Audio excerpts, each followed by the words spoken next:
Berita pertama datang dari perhelatan Piala Dunia di Qatar, di mana Piala Dunia 2022 dibuka dengan gegap gempita di dalam stadion. Namun di fan zone justru kerusuhan pecah.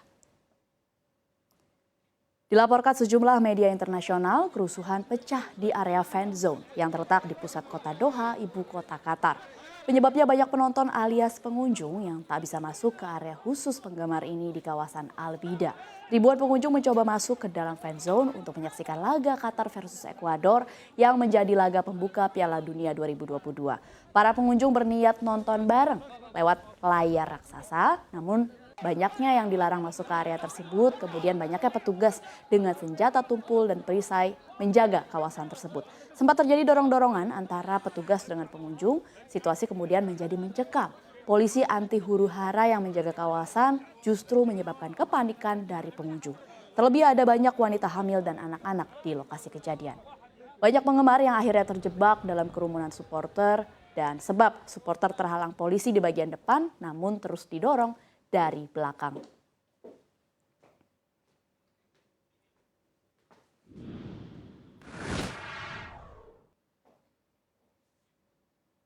Konflik yang tak kunjung selesai, di mana Rusia buka suara soal perang dengan NATO. Rusia menuduh Ukraina telah menarik pihak aliansi militer NATO untuk langsung berperang dengan Rusia.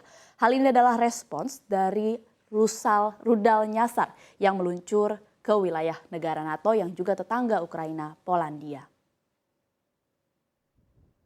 Duta Besar Rusia untuk Amerika Serikat Anatoly Antonov mengatakan bahwa rudal itu merupakan rudal yang diluncurkan Ukraina. Ini sama persis seperti apa yang sempat disampaikan oleh pejabat Amerika Serikat pada pekan lalu. Rusia menuduh Ukraina telah menarik pihak aliansi militer NATO untuk langsung berperang dengan Rusia. Diplomat Rusia mencemooh apa yang disebutkan sebagai upaya konyol untuk mengalihkan tanggung jawab ke negaranya Rusia. Sebelumnya insiden yang terjadi pada pekan lalu tersebut menewaskan 2 warga sipil yang tinggal 6 km dari perbatasan Polandia dengan Ukraina. Presiden Amerika Serikat Joe Biden dan Presiden Polandia Andrzej Duda sejak itu mengakui bahwa rudal tersebut kemungkinan milik Ukraina yang nyasar saat menghalau serangan Rusia. Meski begitu, pejabat sekutu termasuk Sekretaris Jenderal NATO Jens Stoltenberg menyalahkan tindakan Moskow yang atas insiden yang terjadi dan karena serangan Rusia yang sedang berlangsung di Ukraina. Di Ukraina sendiri, Presiden Volodymyr Zelensky terus menyangkal bahwa proyektil pasukannya telah menghantam negara Polandia. Sudah memasuki tanda 9 bulan, namun belum ada pihak yang menunjukkan tanda-tanda mengalah. Fase saat ini menunjukkan upaya Moskow dalam mempertahankan 4 wilayah Ukraina yang dianeksasi atau dikuasai secara paksa lewat referendum pada September lalu yang tidak diakui secara internasional.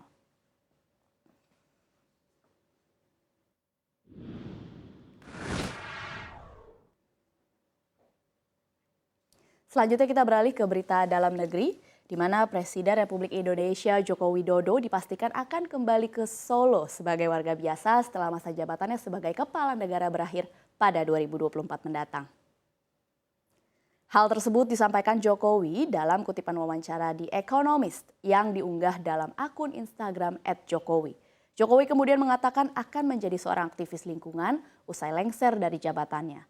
Jokowi ingin aktif di lingkungan hidup dan menjadi bagian dari Indonesia yang lebih hijau di masa depan.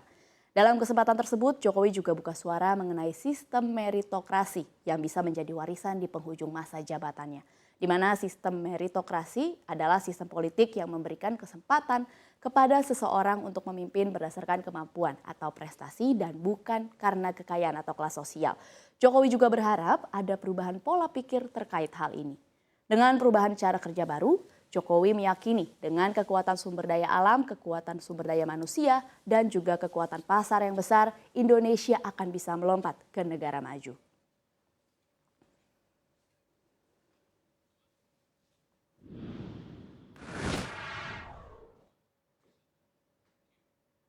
Kita beralih ke berita dalam negeri selanjutnya, di mana gempa bumi terjadi di Cianjur, Jawa Barat. Ini telah menewaskan 46 orang warga, sementara 100 orang lainnya dilaporkan terluka. Kapolres Cianjur AKBP Doni Hermawan menyatakan data ini merujuk pada data yang dikeluarkan Rumah Sakit Umum Daerah Kabupaten Cianjur. Jumlah korban luka dan meninggal dunia masih berpotensi bertambah dan sejauh ini ambulans juga masih terus berdatangan membawa warga yang terdampak gempa. Seperti dikutip dari Twitter resmi BMKG, gempa terjadi di kedalaman 10 km pada Senin 21 November pada pukul 13.21 menit waktu Indonesia Barat. Gempa terjadi pada koordinat 6,84 Lintang Selatan dan 107,05 Bujur Timur. Pusat gempa pun dilaporkan berada 10 km barat daya dari Kabupaten Cianjur, Jawa Barat. Gempa bumi terasa hingga di sejumlah gedung perkantoran di Jakarta Pusat dan juga Jakarta Selatan. Gempa juga dirasakan warga di kawasan dan sejumlah titik di kawasan Pulau Gadung, Jakarta Timur dan Kebayoran Lama, Jakarta Selatan.